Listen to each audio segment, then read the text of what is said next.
Greetings and welcome to the Animal Wellness Podcast, the official podcast of Animal Wellness Action. Hi, I'm your host, Joseph Grove. On this show, we talk about animals from the perspective of people who care about them and have the ability to improve their lives by influencing culture and supporting laws and regulations accordingly.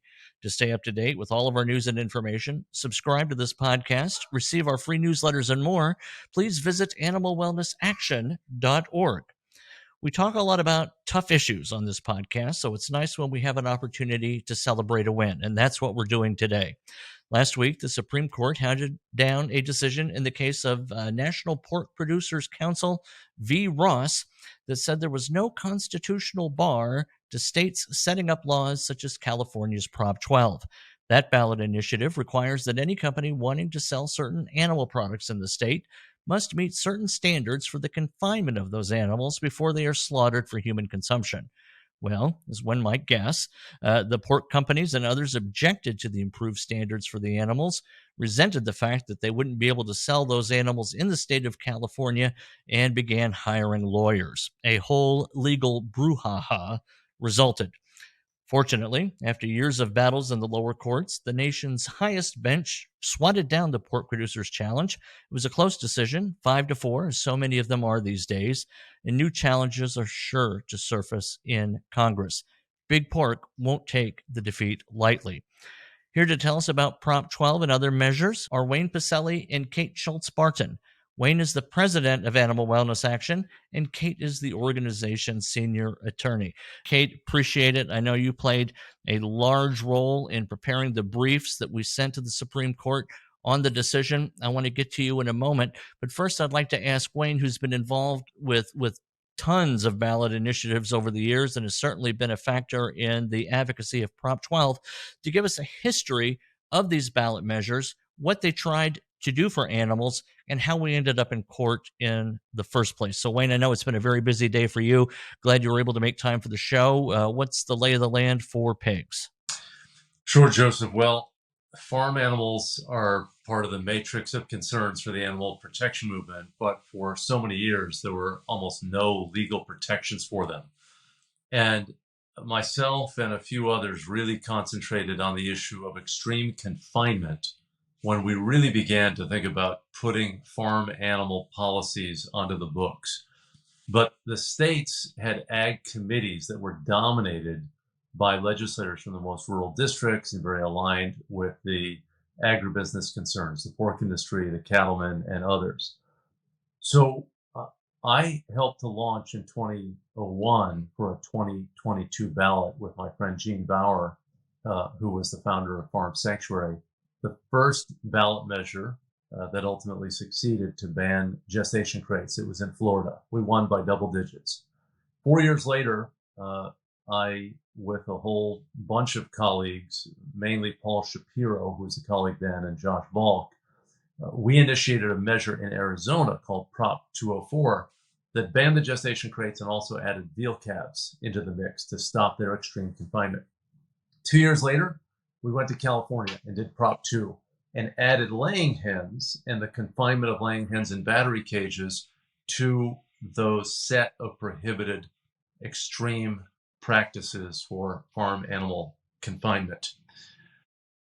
From there, after that run, 60 companies, biggest names in food, McDonald's, Burger King, Cracker Barrel, Safeway, Costco, Kroger, they all adopted some form of policy against gestation crates, and many of them also went to the point of saying they were only going to buy cage-free eggs. So they were kind of shedding from their supply chains producers who were relying on battery cage confinement. That was good, and that was exciting. We were making real progress. But some of the companies, really had farther out deadlines for their implementation of their new purchasing practices. And we were also concerned about some of the companies reneging. So we went to Massachusetts in 2016, and Massachusetts had a ballot measure that we launched called Question 3. So it stopped the extreme confinement for in-state production, but then it also restricted the sale of veal, eggs, and pork that come from these extreme confinement operations, no matter where the farms are. So if you want to sell pork in Massachusetts under the terms of question 3. You'd have to get it from an in-state or out-of-state producer who was conforming to these space allotments, that the animals should have had the ability to stand up, lie down, turn around, and freely extend their limbs. Massachusetts voters then passed that by an extraordinary vote, 78 to 22, just really underscoring the idea that the public was totally with us. You just don't get ballot measures that lopsided. From there, we went to California to add those sales standards as well. The pork industry then was very unhappy. The egg industry was recognizing the writing on the wall, seeing that the drift was toward anti-confinement. But the pig industry began to sue, and there have been a whole series of legal theories that the pork industry and other agribusiness players advanced that played out, and that's really where I think Kate has a real grasp on what those cases were. So, Kate, tell us about how those legal challenges came to court. What were the arguments being made? So the legal challenge that ultimately made its way to the Supreme Court, our highest court of this nation, was based on the theory that California's Proposition 12 violated a legal doctrine that we call the Dormant Commerce Clause. The Dormant Commerce Clause, in easiest possible terms, stands for the idea that one state cannot enact a law that is protectionist in a way that disadvantages other states. The pork industry here was arguing that California's law that set sales standards, as opposed to merely requiring that all pigs within the state of California not be subject to such extreme confinement, violated the Dormant Commerce Clause because it required pork producers outside of the state of California to adopt certain practices in order to sell within the state. So while in the past, many states, I think right now there's 10 and counting, have enacted standards for the confinement or for the non-confinement of breeding sows within the state, California and Massachusetts, as Wayne mentioned, were the first states to set standards for how the pigs that ultimately become the pork that we buy in stores, how their mothers were in fact raised. And that is the issue that the pork industry had there. So let me ask you this. And I think this came up in one of our earlier shows because you've talked about the dormant clause before. You gave a great answer. I know, for example, there was a huge challenge when California enacted emission standards. And if you wanted to sell cars into California, you had to meet certain requirements. How is this case different from that? It seems like it'd be a no-brainer. If you have to remanufacture a car to sell in California, why not treat a pig more humanely? That is an excellent question. The main difference in California's performance standards is that California has explicit permission from the federal government to have these different performance standards, while the federal government is totally silent on pig confinement or breeding sow confinement and pig confinement overall. So, that brings up an interesting point, because had the Supreme Court's decision been adverse to California in the case National Pork Producers versus Ross, that could have had a cascading effect across the nation in terms of environmental laws, state-level environmental laws, state-level consumer safety laws, state-level food safety laws, a whole host of these state-level laws that protect us in our everyday lives. What is really noteworthy about this debate over gestation crates, as Kate insinuated or indicated, there are no federal laws to protect farm animals. So the pork industry has fought efforts, as have other agribusiness groups, to allow the imposition of any animal welfare standards at the federal level. The only thing that happens is there's a Humane Slaughter Act. There's a very archaic 24-hour law when it comes to transportation. You've got to offload animals from trains or trucks every 24 hours. That is kind of an unworkable law. But when it comes to production, which is the bulk of the animals' lives, there are no legal standards. So really what happened as a consequence of that obstructionism by the pork industry and others is that we went to the states and we went to the corporations to seek reform. And the ballot initiative is a constitutional process in about half the states. And we use that process to have the public render a verdict on these issues. Is it okay to immobilize animals for years on end so they can't even turn around or extend their limbs or stretch their wings? And the public, in case after case, said, no, that is not acceptable. Even if we have to pay a little bit more, we're willing to do so because this is an outrageous subversion of our basic animal wellness standards in our society. Animals built to move should be allowed to move. So essentially what the pork industry was doing in attacking these state laws is they were attacking all farm animal welfare standards. They don't want anything happening on the federal level for animals. They don't want anything happening at the state level. They don't want anything happening at the local level. They want to be in charge. They want to decide if it's okay to keep animals immobilized. And really, our challenge is broad, right? I mean, we think that the federal government should adopt animal welfare standards. So should the states. And in certain cases, so should local governments where appropriate in terms of, where the animals are placed. So it is a remarkable thing that the industries fight the most basic standards. We're just talking about giving animals a little bit of space. This is not some animal rights manifesto with all sorts of different metrics about socializing animals or, how they're treated in so many ways, how they're transported. This is just give them enough space to move around. Not very far reaching. Yeah. Well, let me play devil's advocate for a moment, right? I'm a business, and California, great. It has its own laws.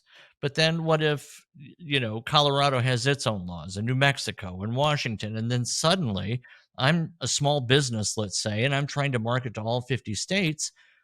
Isn't there an argument to be made that, by golly, do we really want to have a system where every state is almost like it's its own country? That is one of the questions that the court grappled with here. The Dormant Commerce Clause is something that many lawyers probably never have to encounter in their life, and they should thank the stars that they don't.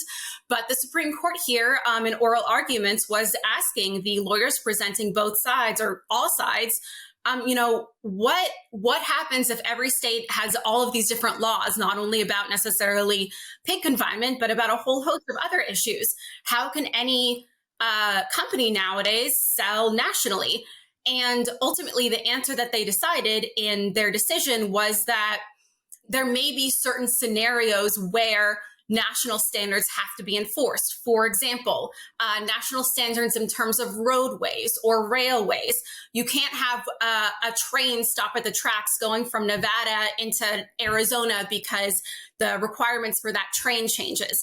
However, as Justice Scorches said, pigs are not trains, and a company can choose to sell in California or choose not to, just as a company can choose to sell in Iowa or choose not to.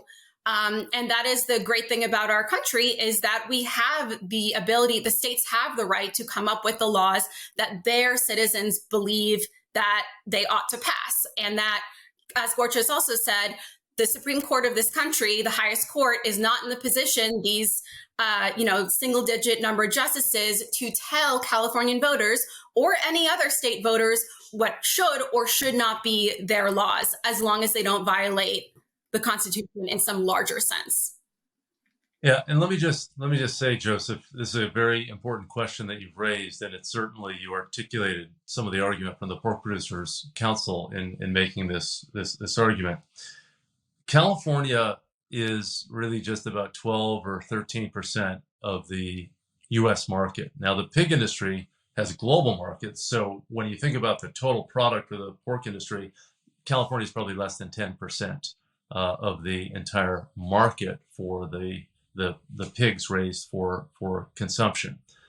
So Massachusetts is less than 1/5 the size of California. So let's say it's 12 or 15%, just to use broad numbers, between the two states.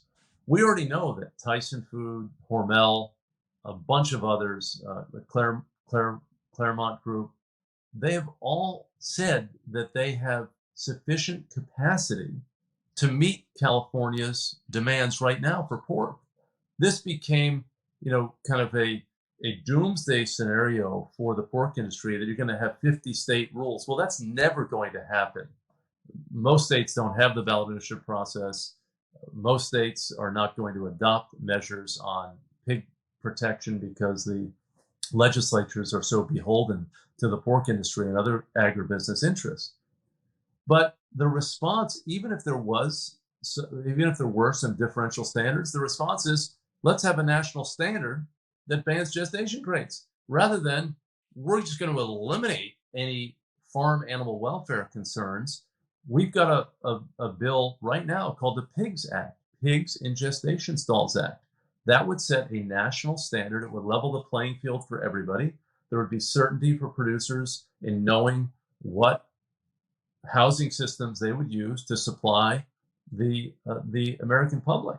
So that solution is right there, but they don't want it because they're not really concerned about uniformity. They are not concerned about certainty. They're concerned about doing things the way they want to animals. They think it's just fine to put a 450-pound sow in a 2-foot by 7-foot crate for 3 years so she cannot even turn around. That is what the American public objects to. People don't want to support gestation crates. The pork industry can talk all day about all these far-fetched scenarios. The bottom line is they're trying to force feed you, the American public, pork that comes from animals who are mistreated as routine animal husbandry practice. And the amount of space called for by California to be sold into is not that much larger, right? Give our listeners a sense of how much more space we're talking about. It's not like they're each getting their own bedroom. No, we're talking about 24 square feet for the sows, who are really just 5 million of the 130 million animals used annually in American pig production. The 2-foot by 7-foot crate is 14 square feet. So you're going from 14 to 24 square feet for just fewer than 5% of the animals in your production systems. The pigs raised for meat are already in group housing systems. They already have enough space to turn around.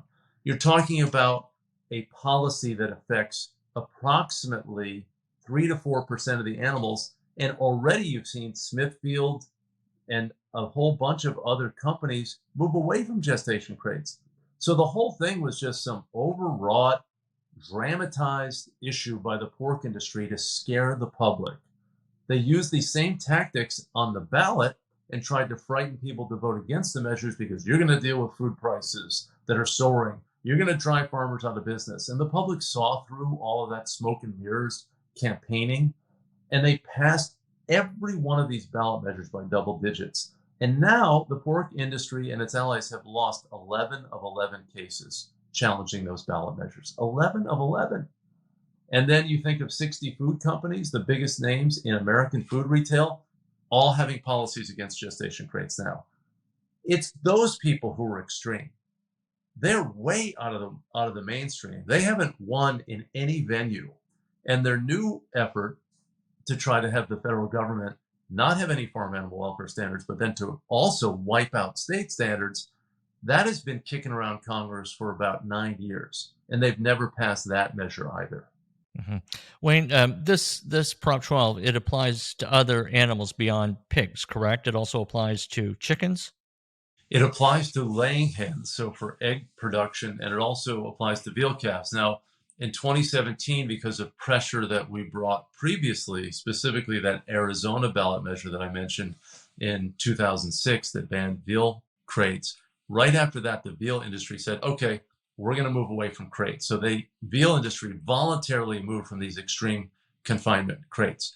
In terms of the egg industry, about 30% of the egg industry has already converted to cage-free production, and that percentage is creeping up each year, especially now as these state policies like California and Massachusetts go into effect, but also big retailers like Costco and McDonald's and others start to have their supply chains exclusively drawing from the cage-free production systems.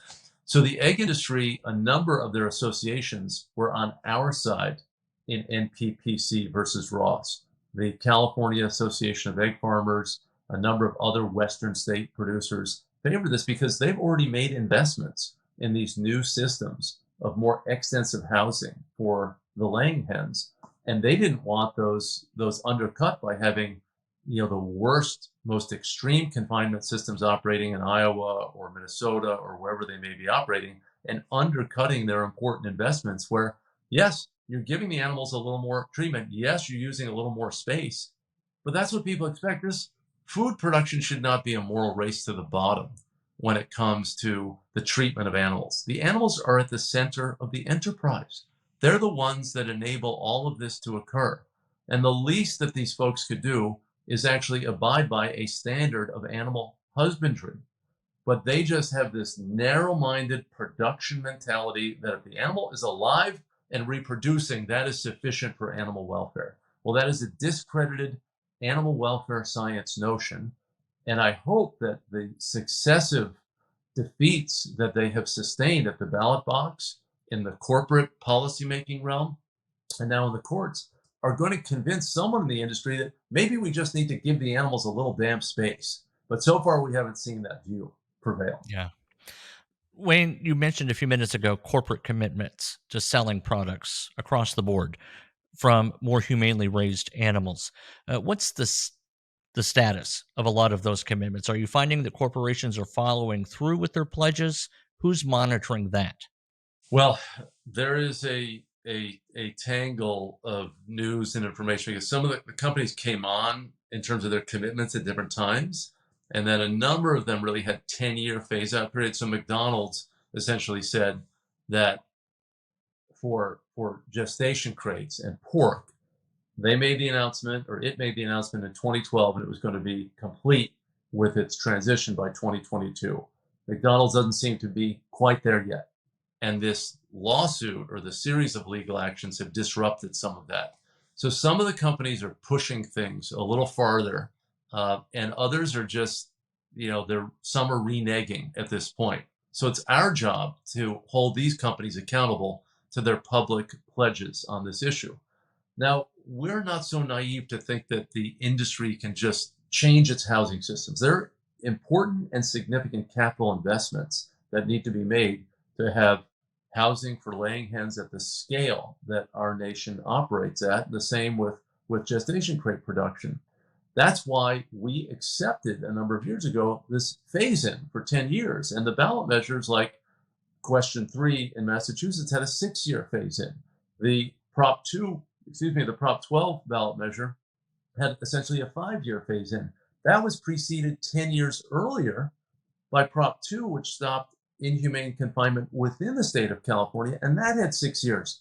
So this debate has been going on really actively throughout the first 2 decades of this 21st century. And the farmers, and there are lots of them who have made investments in better housing systems, they're the ones who are the good business people, thinking ahead and understanding that their customers' values matter. What you get from the kind of the most obstinate forces in the pork industry and in some other sectors is this view that, by God, no one's going to tell us what we're going to do. We're going to do what we want to do. We've been doing this a long way. You don't know what you're talking about. That's ultimately their mentality and their thinking. And somehow they never got the business lesson that the customer is always right. How many different indicators do we have to have? Polls in 37 pig-producing states showing widespread opposition to gestation crates, double-digit victories on every ballot measure in the 21st century on farm animal welfare, 60 major corporations, including Oklahoma's Sonic, Arkansas's Walmart, Tennessee's Cracker Barrel. These are not liberal bastions that these companies are situated in. These are the biggest names in food retail, in restaurant, food service, supermarkets. How can they not understand the basic notion that the public and corporations that serve the public want the animals to be treated decently if they're raised for food? It's that simple, but they don't get it. And now they've got a bunch of their allies on Capitol Hill harumphing about, oh my God, we're going to wipe out the state laws. We don't think that it's the appropriate role of the states to set these sorts of rules. Well, why don't you think about setting up some federal rules for farm animal welfare, and then everyone will be happy, especially, those people who are, now wondering, well, where am I going to sell to? It solves everything when you have uniform standards in the United States. Thank you. As you know, I start off every morning with a flapjack and a senior coffee at McDonald's, Wayne. Can I at least feel good about, are they trying? Are they trying, Wayne? I mean, they've missed the 10-year. Can I have my flapjack and my senior coffee in peace? Well, the last time I checked, I think it was about 2/3. They were close to 2/3 of the way there in terms of egg purchasing. That 2/3 of the eggs are coming from cage-free operations. Now, we'll have to check, and I think now a lot of the spotlight should turn to these companies, because really, the Congress has been attacking the states, which that's where a lot of the people live who are represented by lawmakers in Congress as well, but they haven't been attacking the corporations so much. And now it's time for us to say, okay, you're a public company, you made a pledge, how are you fulfilling your pledge? And that is something that we at the Center for Humane Economy, which focus on the intersection of animal welfare and business practices, that's something for us to follow up on in a meaningful way. Thanks for all that, Wayne. Kate, I haven't forgotten about you. What's your reaction to all of this? Thank you, Joseph. I just wanted to take a second to explain to the listeners and go back to our dozens of pages of very boring legal decision. Why, in my mind, Justice Gorsuch's decision is actually a vindication of the Center for Humane Economy's approach, animal wellness actions approach, and Wayne's approach all of these decades. So the Supreme Court here actually didn't just decide for California, but in fact, not a single dissenting opinion would have in fact upheld Proposition 12. So really, this decision was a total slaughter, pun intended, of the pork industry here. Justice Gorsuch's opinion was almost shockingly disparaging of the pork industry's argument. And he keeps going on about, the pork industry cannot tell a state what to do. And we as justices cannot second guess what voters decide. To me, that means that the approach that Wayne has been having the past couple decades, and that many other advocates have had, of going to the states, going to the companies, going to the people, instead of just going to the high courts to say, oh no, stop them. Wayne's approach is the right one. We need to go to the states first. We need to go to the people, convince them, convince the voters. Then we need to fend off attacks in our courts. And finally, after a very long period of time, or maybe short period of time, fingers crossed, we will reach Congress. We will reach a federal standard that allows, not just pigs, but many other animals, all animals, some modicum of dignity and safety and welfare. And that is, I think, the right approach, as opposed to doing it, in some other fashion. And I think it just really vindicates for me why you all should donate to Animal Wellness Action. Well, that's great, Kate. No, thank you. Absolutely. And that leads me right into my next point, is that, you and your colleague, Scott Edwards, our general counsel, really are just awesome on this stuff. And I'm familiar with, from a layman's perspective, of course, some of the amicus brief you submitted. And first of all, thank you for that. Second, when our listeners do support to animalwellnessaction.org or Center for a Humane Economy.org, it helps us fund these legal initiatives, these challenges, and our responses to them. But what was the essence of the briefs you and your colleagues submitted? And if I recall correctly, they even used a lot of, or some of, your language, correct? You found yourself echoed in a little bit of the Supreme Court opinion.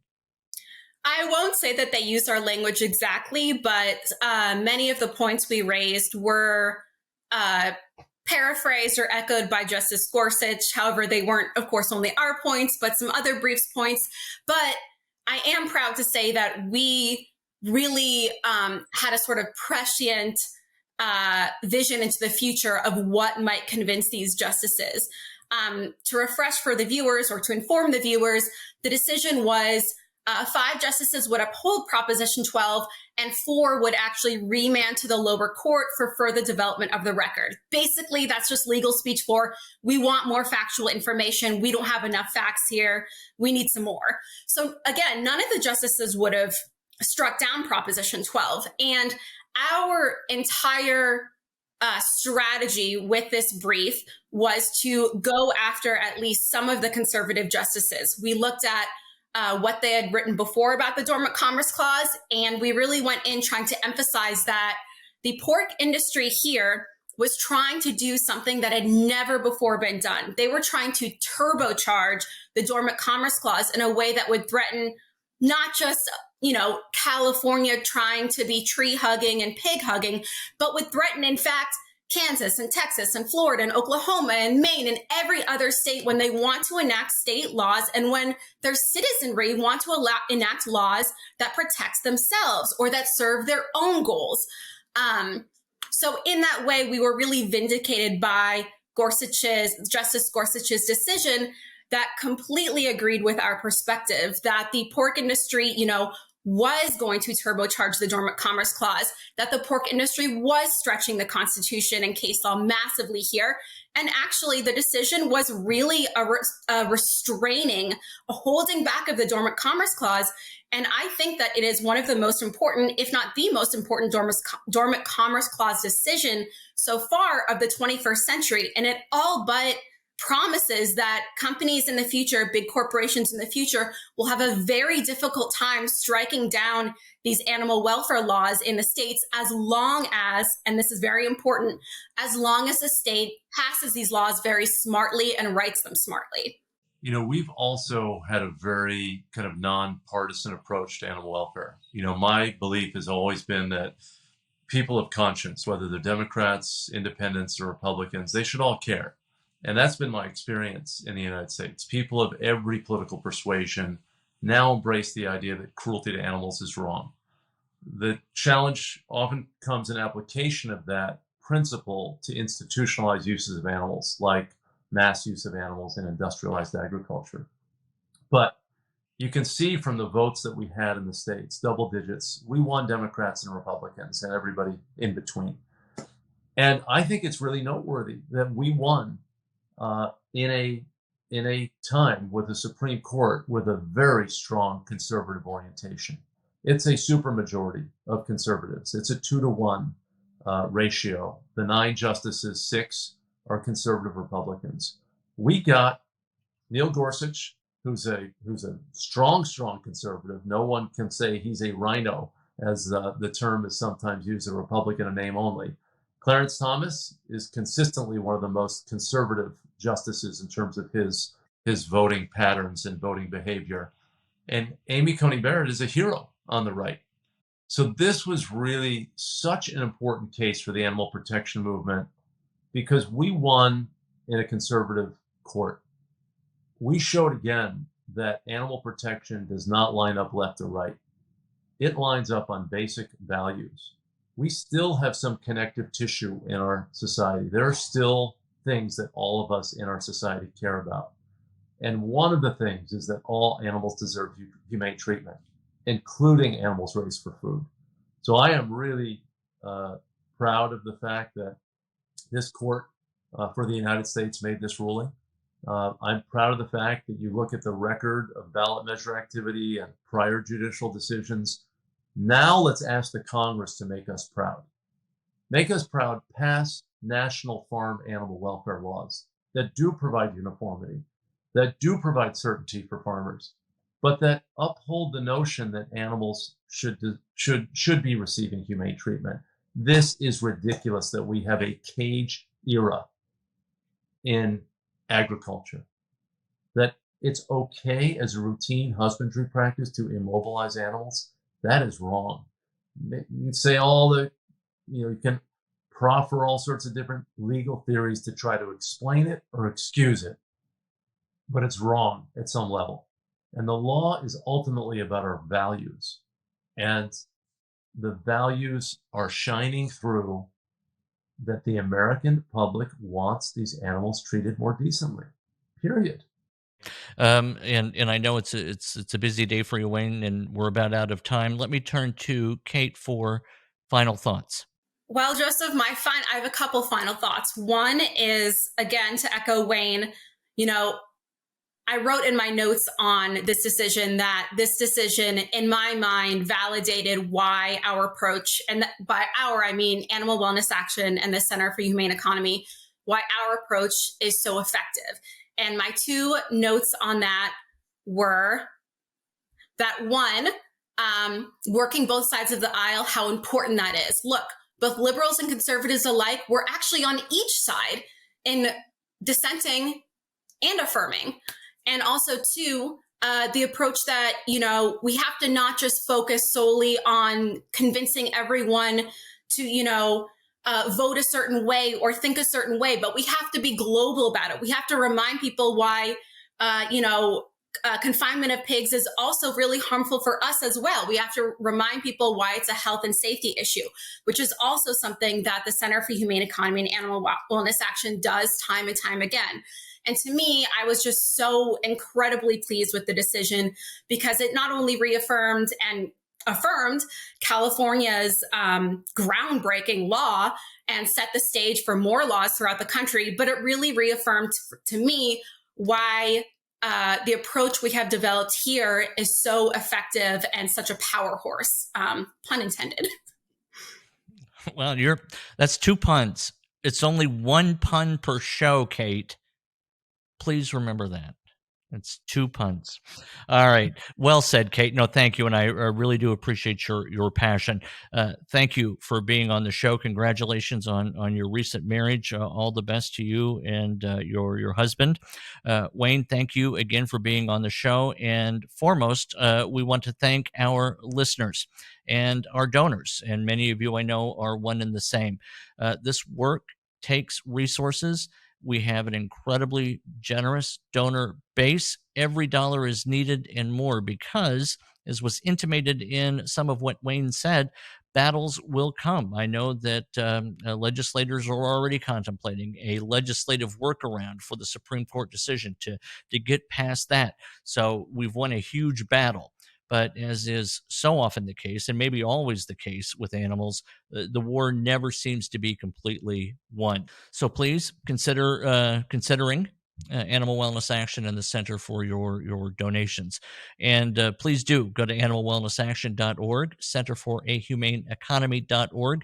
You can read all about our work here, our work on the new Bear Protection Act. All sorts of things going on. We are involved in a lot of issues. So thank you so much for listening to this podcast to learn a little bit more about them. And you can find us on Facebook and Twitter. And we invite you to subscribe to the show on iTunes, Podbean, Stitcher, or Spotify. I've been your host. Ryan Luderman-Savell has been your new producer. So thank you, Ryan, for being on board. And we'll be back soon with another episode of the Animal Wellness Podcast.